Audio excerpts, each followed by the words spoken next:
Shalom, que Dios los bendiga. Les saluda el maestro Roberto Soledad desde la ciudad de Seattle, Washington. Siempre que comienzo tengo slow connection, dice ahí al internet. Vamos a hablar de palabras de Torah.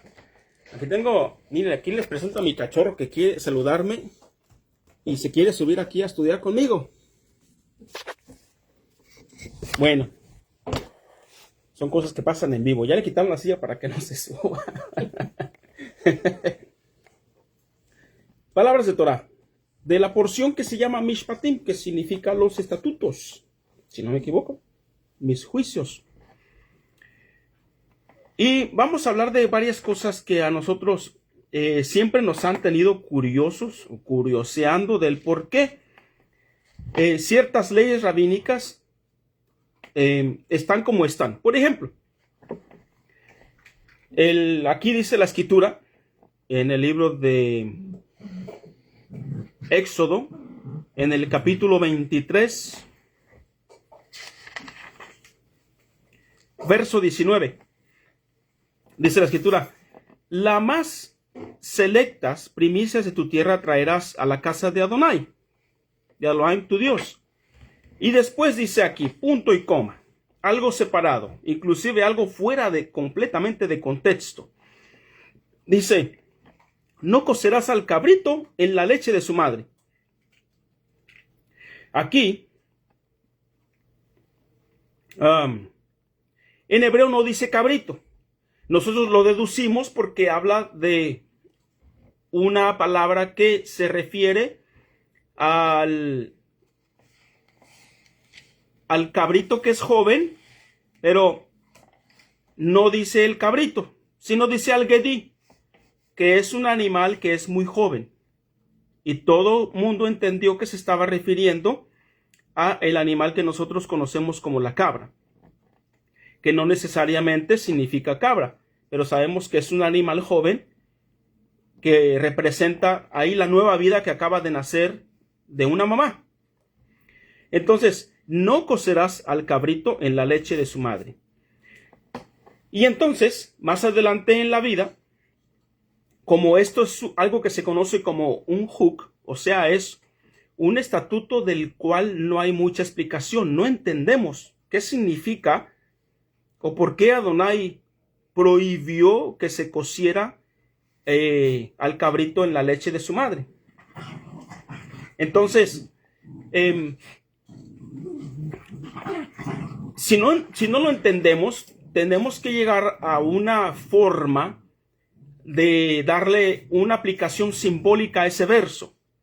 Toda la Torah, cada uno de los mandamientos, cada una de las ordenanzas, tiene que aterrizar en conceptos aplicables en esta vida, en conceptos prácticos, porque no se escribieron solamente para que queden volando en el aire en forma de misterios y que no entendamos nada. Cada una de las palabras tienen un porqué y tienen un beneficio espiritual para nosotros. Entonces hay que buscar cómo aplicar la escritura. Y si no sabemos exactamente cómo aplicar cada verso bíblico, tendremos que darle un sentido simbólico para llegar al sentido verdadero sin que le faltemos al respeto a la escritura. Por ejemplo, si la escritura dice no cocerás al cabrito en la leche de su madre, ¿cómo es que hoy en día se llega a la conclusión de que no podemos comer carne con leche? O no puedes revolver el queso con la carne. Es decir, ya su servidor tiene, aquí en la casa tenemos, ¿cuántos años, corazón? Ya casi 10 años que no comemos una cheeseburger. Casi 10 años. Casi 10 años, ¿verdad? Entonces, antes sí pedíamos la hamburguesa con queso y con lo que llevara ahí arriba, con tocino y jamón y cuanta cosa. Y entonces, las hamburguesas para nosotros, las mejores, son las que comemos en casa. Y no llevan lácteos. Y esa no es la manera precisa de aplicar el mandamiento, porque literalmente te está prohibiendo en que en un recipiente en el cual tú coces tu alimento pongas ahí leche y luego después pongas a cocer la carne. Eso es lo literal del texto, pero el espíritu del texto te está diciendo, si te estoy prohibiendo que cosas la carne con la leche, por consecuencia, no te la puedes comer. Pero sí puedes comer en horas separadas, de manera separada la carne y de manera separada la leche o todos sus derivados. De esa manera, aunque no podemos entender la complejidad del verso, le estamos dando una aplicación a nuestra vida y recordamos la escritura. Porque si ese verso no lo puedo aplicar en ninguna manera a mi vida, queda volando en el aire, queda infructo, o sea, no es fructífero. Cuando dice la escritura que toda palabra es inspirada y útil, ¿para qué? Para edificar el cuerpo del Mesías. Toda la palabra. No podemos dejar ningún verso en el aire sin darle una aplicación lo más cercana al texto que se pueda. Ahora, ¿qué más podemos aprender de esta prohibición de no comer la carne con la leche? Bueno, se lo puedo explicar de una manera tan sencilla que aquí podemos acabar esta charla si queremos. Hoy en día hay personas de Asia que contratan a agentes y pagan miles de dólares, se suben a un helicóptero y van a África. Y en cuanto miran un rinoceronte con un cuerno, es fenomenal, espectacular, bellísimo.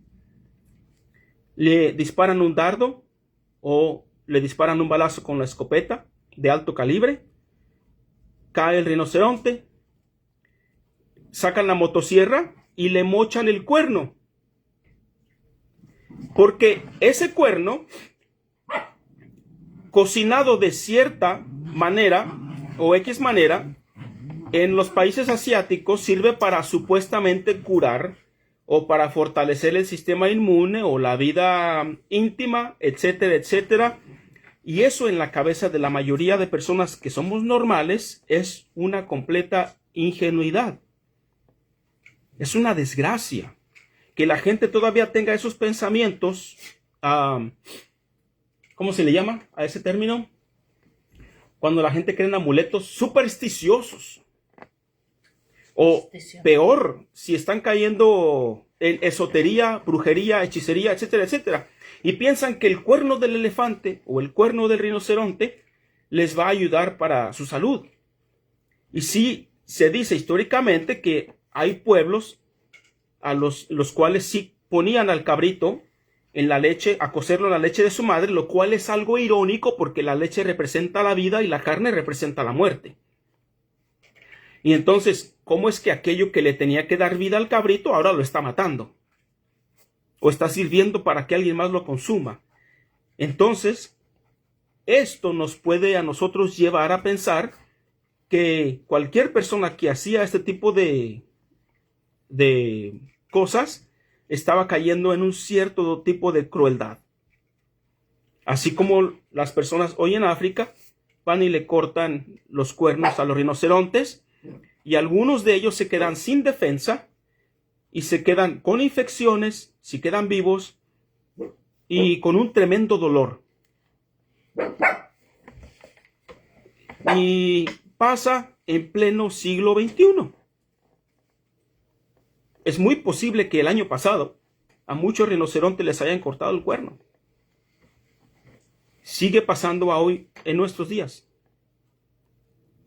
Y entonces te encuentras textos de estos en la Torá que les puedes dar cierta conexión, aplicaciones prácticas, para entonces darle un sentido al texto y te das cuenta por qué se mandó tal cosa.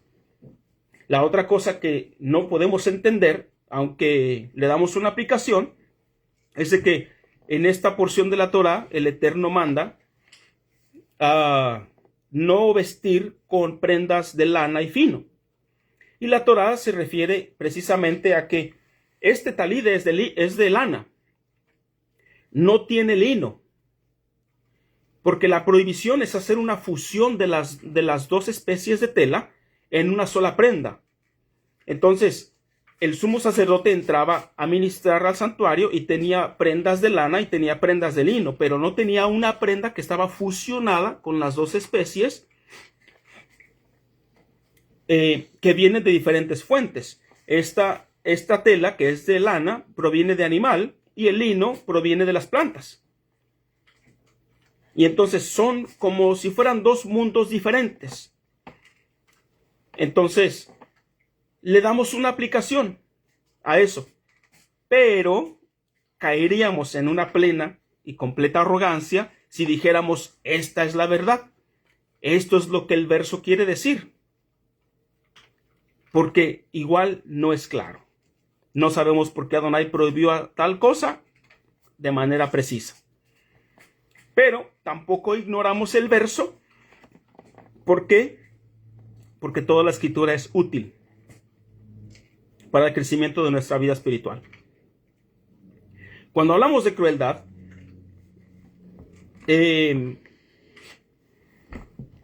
me acuerdo de lo que dice la escritura en el libro de Isaías. Y quisiera leer solamente porque aquí nada hay fuera de contexto. Hay algunas cosas que están fuera de contexto que se las dejamos. Permítame un segundo. Que me están tocando la puerta.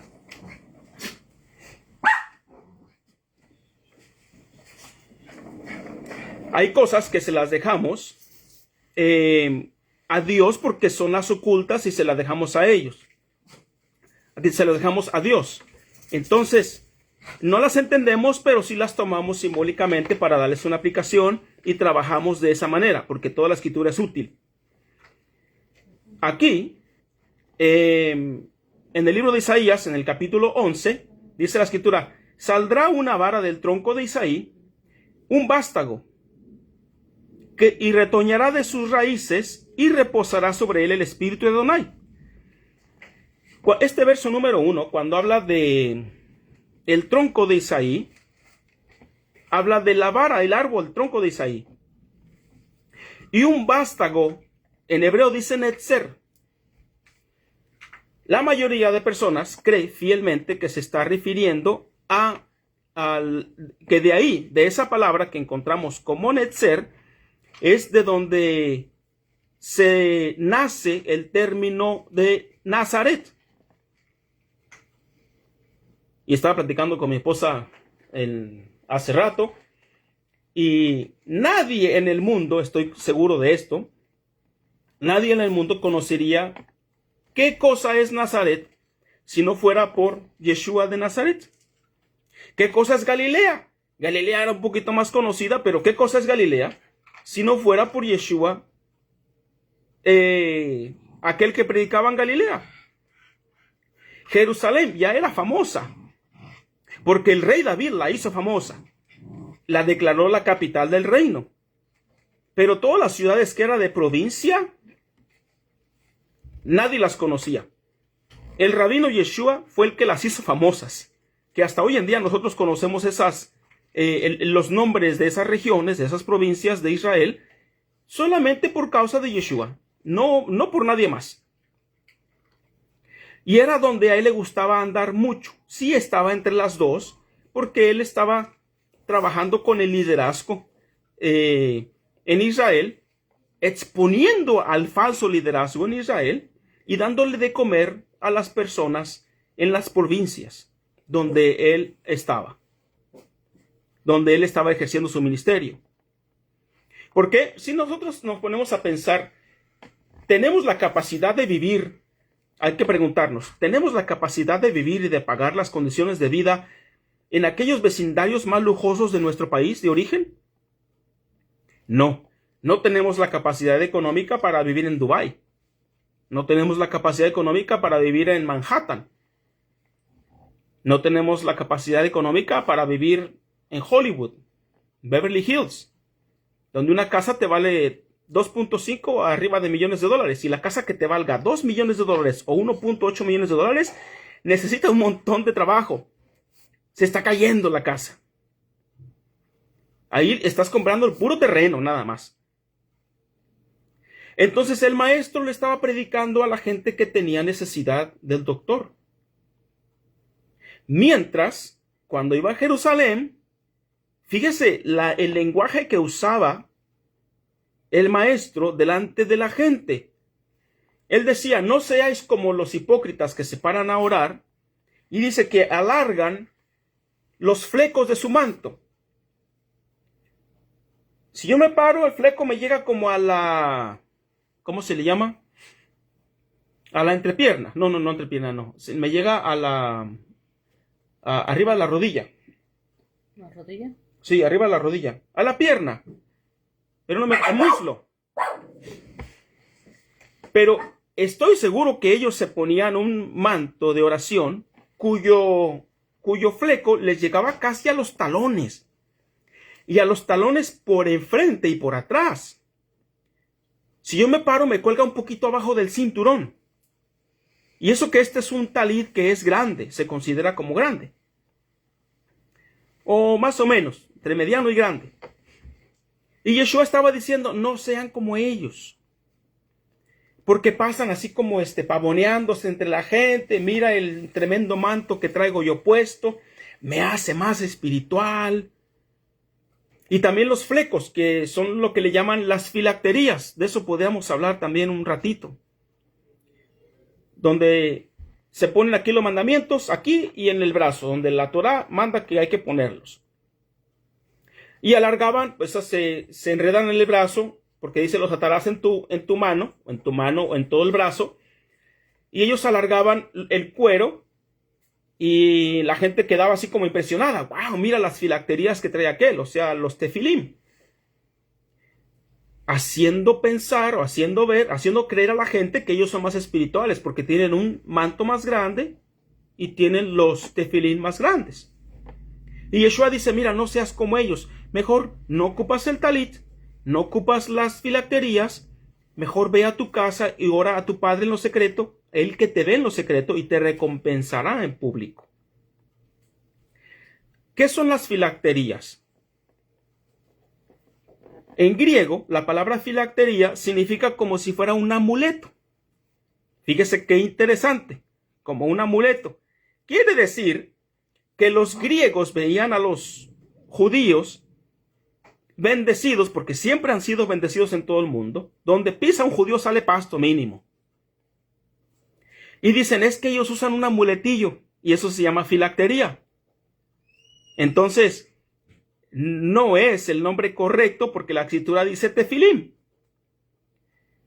que son los mandamientos que se enredan para hacer la tefilá, la oración. Entonces, haciendo la oración es como te conectas con el Eterno, es como ejerces tu vida espiritual y Dios te bendice. Pero no te bendice porque traes un amuleto, que es así como se le tradujo en griego. Tú miras a gente hoy que mira, esa gente trae una cruz colgada, etcétera, etcétera, trae estos elementos y piensan que por eso les viene la buena vibra. Y no son para la buena vibra. Nosotros no podemos ser supersticiosos ni esotéricos, ni darle esa, ¿cómo se llama? Ese mérito a algo físico. Nos lo ponemos para darle mérito a la escritura, para obedecer a la escritura. Pero nuestra fe no está basada en las cosas materiales. Bueno, hablando empezamos esto diciendo que retoñará en sus raíces el vástago, el netzer, de donde viene la palabra Nazaret. Reposará el espíritu de Adonai, espíritu de sabiduría, de inteligencia, espíritu de consejo, de poder, espíritu de conocimiento y de temor a Adonai. Y le hará entender diligentemente el temor a Adonai. No juzgará según la vista de sus ojos, ni arguirá por lo que oigan sus oídos. Fíjese esto que está diciendo aquí la escritura respecto a Yeshua el Mesías. ¿Cuántas veces te acuerdas haber leído en la escritura donde dice que Yeshua, conocido como Jesús, conocía los pensamientos de ellos? Conocía los corazones de las personas. Cuando Yeshua dijo, he aquí uno más grande que Salomón. Dice que mirando los lirios del campo, Yeshua dijo, miren, he aquí que Salomón ni con toda su gloria se pudo vestir como uno de ellos. Y eso que el lirio hoy es y mañana no es. En sentido de decir, no es eterno. Un día nace y a los pocos días ya se empieza a marchitar. No está hablando literalmente de un día para otro, como dice ahí el texto. Tenemos que entender a qué se refiere. Está hablando de lo efímero que son las cosas, lo pasajero, lo cortito de tiempo. Entonces, ni Salomón se logró vestir como uno de ellos. Y a Yeshua entonces ahora con su lenguaje apunta a sí mismo y dice, y he aquí alguien más grande que Salomón. ¿Por qué más grande que Salomón? Le voy a dar un solo ejemplo que también estaba compartiendo con mi esposa en la mañana. Porque a Salomón vienen dos mujeres que se están peleando por un niño. Usted se ha de acordar. Y él dice, tráiganme la espada. Cuando Salomón ve a las mujeres llegar, él no dice, oh, esa es la mamá del niño a ella. Cuando vamos delante de la corte, necesitas a uno que está acusando, o sea, que es el Estado, el perseguidor, la justicia, la ley, y tienes a una persona que es la acusada junto con su abogado. Y cada uno presenta sus argumentos, uno presenta sus argumentos, después viene el otro a presentar sus argumentos, y el juez escucha las dos partes junto con las personas que son el jurado, y ellos llegan a una conclusión después de haber visto la evidencia y después de haber escuchado la evidencia. Salomón supo quién era la mamá después de haber escuchado la evidencia y después de haber visto la evidencia. Porque la mamá eligió dentro de los castigos, el castigo menos peor. ¿Que cuál hubiese sido el castigo mayor? Que su hijo perdiera la vida con la espada. Entonces la mamá se compungió y dijo, no, que no muera. Prefiero el castigo menor, prefiero el castigo peor, que es que viva el muchacho pero que no viva conmigo, aunque viva con esta mujer que es ladrona y que dice que es su hijo. Y entonces, escuchando eso y viendo eso, Salomón pudo juzgar. Pero aquí dice la escritura que Yeshua, el Mesías, no juzgará por lo que vean sus ojos, ni arguirá. Aquí dice la versión arguirá, quiere decir que él no argumentará. Él no discutirá por lo que oigan sus oídos. Nadie puede ir con Yeshua y él nunca jamás te va a preguntar ¿quién te hizo eso? No, él ya sabe quién te hizo eso. Él vive en otro espectro de espiritual, en el cual todas las cosas son a flor de piel, están descubiertas, nada hay oculto. En el reino de él no hay nada oculto. Por eso él ya no ocupa oír nada y no ocupa ver nada. Todas las cosas, mire, Yeshua no es omnipresente. Él no está en todos lados. Porque solamente Dios está en todos lados. Yeshua se apareció a unos y se apareció a otros. Cuando dice la escritura en el libro de los Hechos que apareció a 500 a la vez, es porque los 500 estaban reunidos. No porque había 500 personas esparcidas y a todos se las apareció a la vez. Porque la gente interpreta eso para decir que Jesús está en todos lados, Él es Dios. Y eso no es así. Cuando la escritura dice que nosotros tenemos el espíritu del Mesías y otra persona que está de aquel lado tiene el espíritu del Mesías, no está diciendo que tenemos el espíritu literalmente de Jesús dentro de nosotros, sino que está diciendo que tenemos la misma aspiración, tenemos la misma forma de actuar. Si una persona dice, esta persona es un espíritu muy bonito, pero también aquella tiene un espíritu muy bonito, quiere decir que se manejan con una energía espiritual que es equivalente a la del Mesías. Y ahí conocemos en quién tiene el espíritu del Mesías. el espíritu de aquel que se alinea a hacer lo que hizo el Mesías, tú tienes el espíritu del Mesías. Si tú eres un ladrón, un asesino, tú tienes el espíritu de Satanás. Porque haces a Satanás tu padre y haces las cosas de tu padre, que es matar, asesinar y robar. ¿Ya me entendió ahí? Por eso Yeshua los acusó, dice, ustedes son de vuestro padre Satanás y hacen las cosas de vuestro padre. Entonces ellos tienen el espíritu de Satanás, porque hacen las cosas a eso se dedican. De esa manera nosotros tenemos el espíritu del Mesías porque hacemos las cosas del Mesías. El que se une a Dios, un espíritu es con él. No es que nosotros ahora somos el Espíritu Santo. Estamos en la misma sintonía, eso es lo que significa.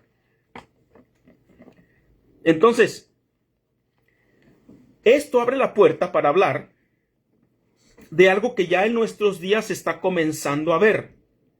Y es que Dios sabe todas las cosas. En la cuarta dimensión, nada hay escondido. Solamente la naturaleza más profunda de Dios está escondida en la cuarta dimensión. Pero Dios sabe todas las cosas y Él trabaja con ello. Satanás no sabe todas las cosas, pero él quiere saber todas las cosas. Por eso, con un aparato como ese, en el cual me estás viendo, tú estás poniendo información. Hay algo que se llama el algoritmo. Todo lo que tú eres, el audio, si te están espiando, el video, si te están viendo, todo lo que tú pones en redes sociales, todo lo que tú buscas en lo privado y en lo público. Todo lo sabe Google, todo lo sabe Facebook. Ellos ya hicieron un perfil tuyo. Ya saben si te gusta el macarroni, si te gusta la carne, los frijoles, si odias a fulano de tal, si amas a fulano de tal. Ellos están agarrando información tuya y la están poniendo en la matriz. Que tarde o temprano, ¿por qué creen que antes no se escuchaba eso como de que, mira un video de un político tal, que fue en campaña y lo vimos un video donde está golpeando a una mujer y se le acabó su carrera política? ¿Por qué? Porque hubo un video.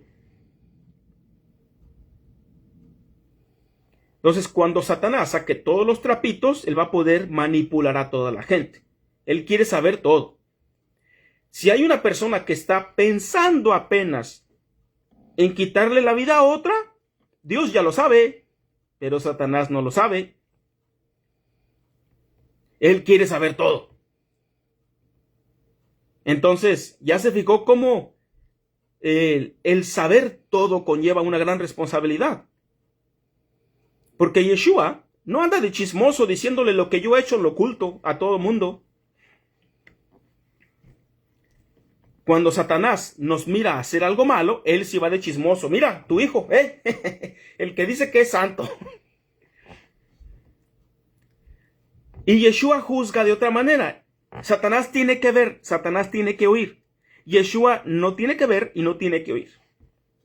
Él está en otro nivel mucho más elevado. A él no se calienta cuando él ve algo. Él no se calienta cuando él escucha algo. Bueno, hablando de las cosas que pueden ser crueles. Nuestro comportamiento hacia los animales y cómo hoy en día hay mucha crueldad hacia ellos. Porque es irónico que se cocine la carne de un animal joven que acaba de nacer o tiene un par de semanas de nacido y ordeñes a la mamá y lo pongas ahí a cocer porque te va a fortalecer tu vida sexual o te va a sanar de un riñón o algo. O te va a elevar espiritualmente por ahí usando la brujería o hechicería. Dice más adelante, será la justicia cinto en sus lomos y la fidelidad el ceñidor en su cintura. Dice el verso 6, morará el lobo con el cordero y el leopardo con el cabrito se acostará. El becerro y el león y la bestia doméstica andarán juntos y un niño los pastoreará. Ahora, fíjese cómo podemos desmenuzar este verso. Morará el lobo con el cordero. Morará un animal fuerte con un animal débil. Y el leopardo con el cabrito se acostará. La palabra cabrito aquí dice un gadí, un joven, que sabemos que se refiere a un cabrito, porque no dice una oveja en hebreo. Y la palabra gadí, que se refiere al cabrito cuando está muy joven, solamente aparece como 10 veces en la escritura, en la Torah y en la profecía. Entonces, vemos aquí que un becerro, el león y la bestia doméstica andarán juntos. Vemos ahí el fuerte con el débil. La vaca y la osa pasarán. Vemos un fuerte con un débil. Y sus crías se echarán juntas. Y el león como el buey comerá paja. Y el niño de pecho jugará sobre la cueva del áspid. Y el destetado extenderá su mano sobre la caverna de la víbora. Y no harán mal ni dañarán en todo mi santo monte, porque la tierra será llena del conocimiento de Adonai, como las aguas cubren la mar. Que llegará la hora en que no habrá maldad. Ahora, cuando aquí dice la escritura, algo que estaba también conversando, es que dice aquí, y un niño los pastoreará. No quiere decir que vamos a tener ¿cómo se llama? Esclavitud de niños. ¿Cómo le llaman eso en español? El que le llama child labor. O,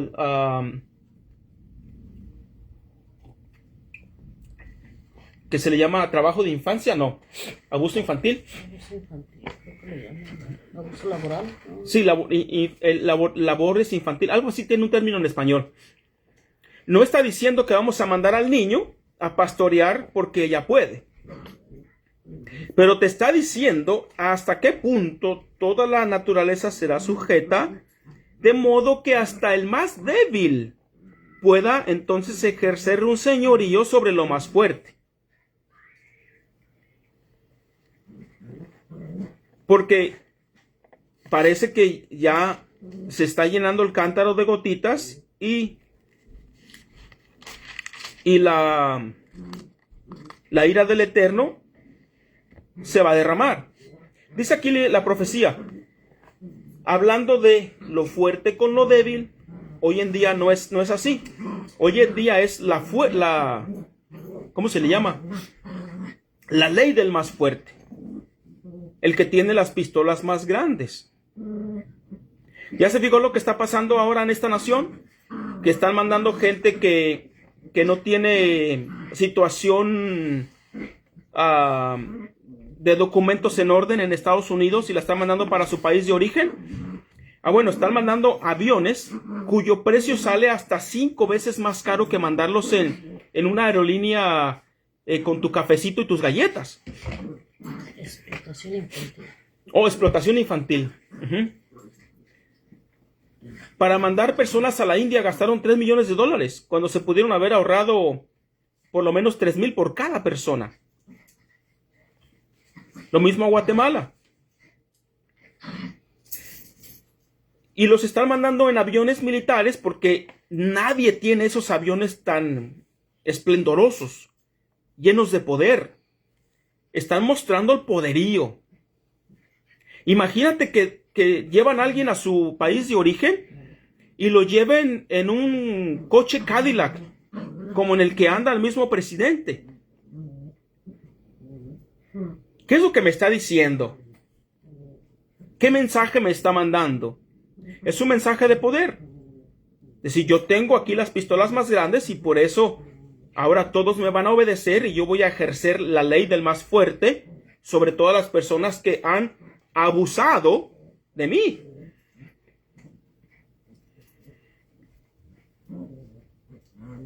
Como si las naciones del mundo tuvieran 800 bases militares alrededor de esta nación.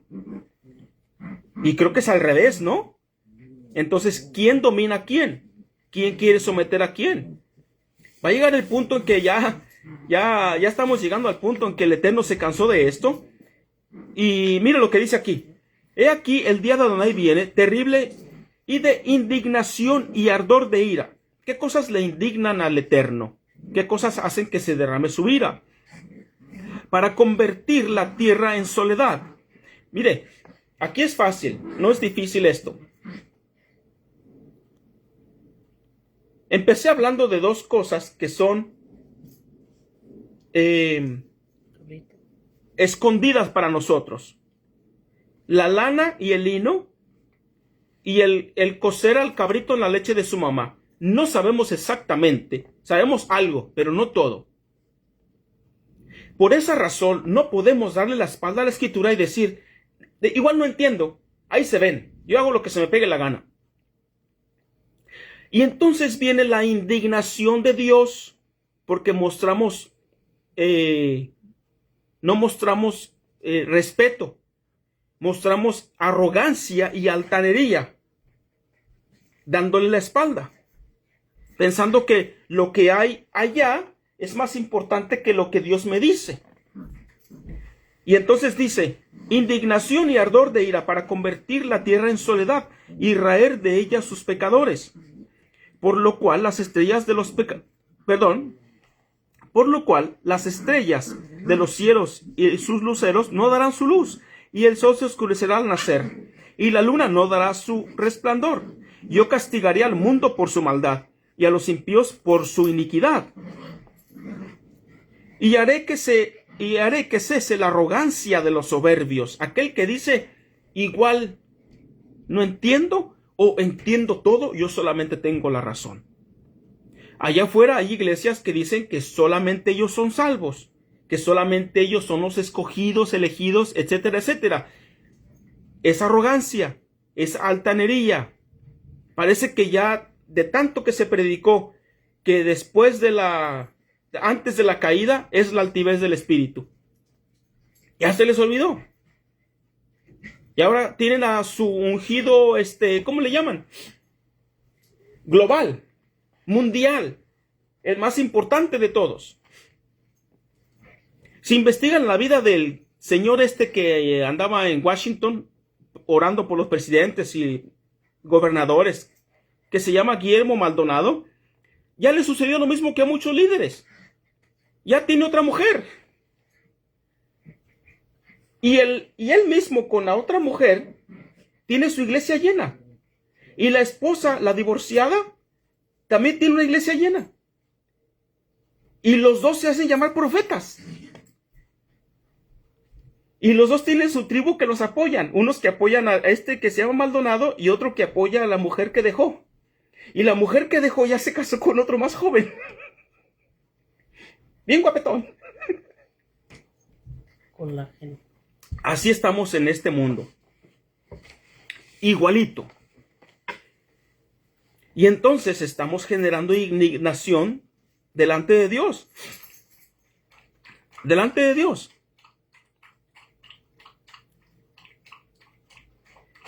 Nosotros sin querer enterarnos de cosas, aquí llegan, mira. Aquí llegan las cosas. Solas llegan las cosas. Ay, señora chismosa. Solas llegan las cosas. Entonces, ¿uno qué puede hacer? ¿Qué hacemos? Damos el consejo más sencillo que nosotros tengamos la capacidad de dar. El más proactivo, el más productivo, sin hacer que se genere odio ni contienda. Y listo. Y que el Eterno obre con las personas y trabaje con ellas. Eso es todo. La semana pasada me estaban dando ganas de hablar acerca de proselitismo. Bueno, mire, esto lo cierro aquí. Se puede caer en crueldad al desechar la palabra que no entiendo o hablando de cómo llevamos nuestra vida en relación a las otras personas y a los animales, indignamos a Dios de alguna o de otra manera.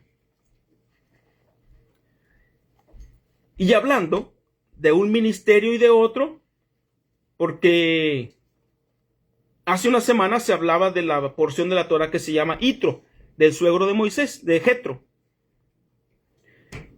Y Jetro voluntariamente escuchó lo que Adonai había hecho con el pueblo y fue a visitar a Moisés y le llevó a su esposa y a sus hijos.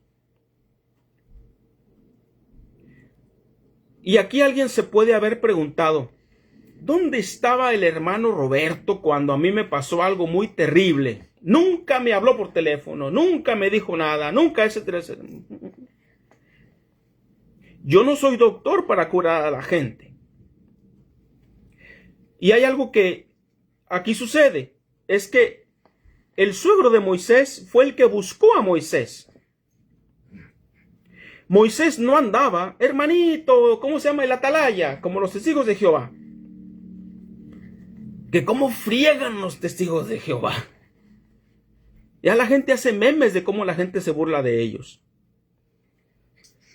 En el judaísmo tenemos prohibido importunar a la gente. Andar ahí que, a ver cuándo viene a la iglesia, a ver cuándo viene a la sinagoga, a ver cuándo crees lo que yo creo, a ver cuándo dejas de comer puerco, a ver cuándo dejas de hacer esto y esto otro. Está prohibido hacer proselitismo. El que quiere se le da la bienvenida y trabajamos a ver en qué podemos hacer, cómo le podemos ayudar. No vamos a tocarle la puerta a nadie. Se trabaja en hacer discípulos que quieran venir, no en el que no quiere venir. Cuando Yeshua mandó a predicar, él mandó a predicar a gente que ya sabía del evangelio, que ya sabía de la escritura, que ya tenía conocimiento. ¿Cómo puedes llegar tú con alguien de Norcorea y decirle, hermano, ya llegó Jesús? Y él dice, ¿Jesús? ¿Quién es Jesús? Que los 12 apóstoles y Moisés y Abraham y la tierra prometida. ¿Abraham? ¿La tierra prometida? Nunca había oído hablar de ellos. Entonces, se le predica a gente que ya tiene un conocimiento. Y con nosotros no vas a importunarlos, a tocarles la puerta, a forzarlos a llevarlos a la iglesia, porque todavía encima decirles que ellos no son salvos y que tú sí eres salvo. Peor tantito. Eso es de lo que se trata del proselitismo. Decir que en tu iglesia estás mal, vente a la mía. En eso radica. Porque si no, ni entre los hermanos se robaban hermanos. Y eso sucede mucho en el cristianismo. Ahí andan las ovejas. Cuando se enojan con una iglesia, ahí van con otra. En vez de decir, no, aquí estaba mal, me regreso a la iglesia católica. O me regreso al budaísmo. Al budismo. O me hago musulmán. Y el proselitismo ha hecho un gran problema entre nosotros. Porque eso lo lleva... solamente llegamos ahí por intereses personales. Por querer tener más miembros de la iglesia. Porque crezca el ministerio. Porque para que me vean a mí. Etcétera, etcétera. Y no se hace para que la palabra llegue a los corazones de las personas y que ellos tomen su decisión. Mire, si usted va a predicar el evangelio y lleva el número o el domicilio de la iglesia, eso se llama proselitismo. No está evangelizando, está haciendo proselitismo. Es lo mismo que ir a una convención de business, de negocios, y llevar tu tarjetita para dar tarjetita. ¿Para qué quieres la tarjeta? Para que te contraten, para trabajar, para ganar dinero. Eso no se hace. Tienes que dejar que en la conversación naturalmente se comparta el evangelio, se comparta lo que tú crees. Por eso dice la escritura, mas estar siempre preparados para presentar defensa con mansedumbre y reverencia a todo aquel que demande razón de la esperanza que hay en vosotros. Eso dice la primera carta de Pedro, capítulo 1, verso 3. Para todo aquel que me pregunte, yo le conteste. Y comenzamos a armar una relación interpersonal y ahí no dejas el número, no dejas la tarjeta de la iglesia. A esa persona déjala que el mensaje es una semilla, déjala que dé su fruto allá. Si de repente te encuentras con el que va a una congregación diferente, tu semilla dio fruto y has hecho que un alma nazca para el reino de los cielos. Eso es llevar las buenas nuevas. Si él quiere venir contigo, déjalo y dale la bienvenida y haces un discípulo. No nada más que se siente, diezme y ofrende. se hacen discípulos. Y entender esas cosas, pues, te limitan referente a cómo crecen los ministerios hoy. Porque rápido hacen la matemática. Somos 100. Si en un año todos nos ganamos uno, ya somos 200. Eso no funciona así. Eso no funciona así. Y entonces Dios los castiga y se van 50. Para que se les quite. Para que vean lo arrogante que fueron. Y todavía las cosas que están por venir. O sea, a nosotros, si la justicia estuviese en nuestras manos, ya hubiésemos matado a medio mundo. Qué bueno que la justicia está en las manos de Dios. Porque Él es paciente. Porque Él da tiempo. Porque Él tiene mucho amor. Ya hablaremos de estas otras cosas que a lo mejor todavía nos cuesta entender, como lo que está pasando ahora en Israel, en Gaza. Ya hablaremos, ya habrá el tiempo, no podemos hablar sobre las emociones porque nos equivocamos mucho. Entonces, que el Eterno les bendiga. Más adelante compartimos más palabras de Torah. Desde Seattle, Washington, el maestro Roberto Soledad. Shabbat Shalom, que ya prácticamente ya es Shavuot Tov ahora. Que tengan una bonita semana y nos estamos escuchando más adelante. Hasta luego.